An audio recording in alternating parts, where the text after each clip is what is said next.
supplements. Sometimes they take food supplements which are contaminated, not because they want to dope, but they think the food supplements are clean. And in the process, they find that the food supplement they took had some prohibited substances. So we want to tell them the facts that food supplements are not always clean. IOC did a research on food supplements, and they found that 1 out of 4 packets, one of them is contaminated. So it's very easy for them to get to a contaminated food supplements. So we want to tell them those issues. Also, it's very sad when we find our athletes being sanctioned over issues of whereabouts. Whereabouts is not like an athlete has doped. Whereabouts is an issue of him or her feeding their data in Adams. And it's very sad for our athletes to be sanctioned on whereabouts, because surely that is just negligence. We want them to know that whereabouts is as important as any other ADRV. And when they are sanctioned out there, Kenyans will think the athlete has actually doped, which is not the case. It's just an issue of the system and feeding their data, saying where they are at what time, being available at that time that they have said they will be there.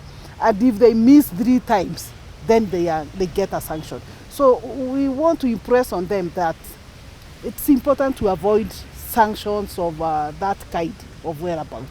So that's why we are here. Of course, we are teaching them all the other necessary topics, the anti-doping rule violations. We are teaching them on sample correction, how it's their own responsibility. If they are picked to give sample, they should comply so that they don't get an ADRV on refusal, vending, or tampering.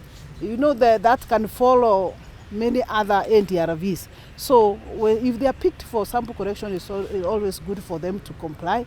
Go give you a sample, do as expected, don't run away, and because any act that is contrary, you give them an anti-doping rule violation. So that's why we are here, and that's what we are planning for Kapsabet, because we have elite athletes also from that area, and we want to cover the positive without their knowledge. It's not like they have doped. So though it's also a requirement by AIU that before the athletes go for major competitions, we should hold for them at least 3 education sessions.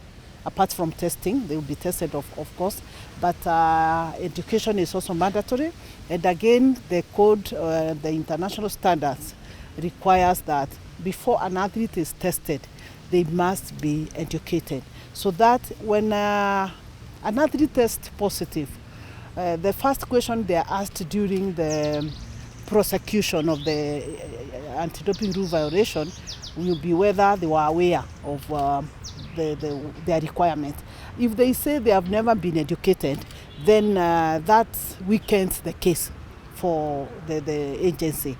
But when you educate them, even if they don't show up, like now, AK has a list of those who are supposed to be competing in the World Championships, and that's what we are preparing for at the moment. That's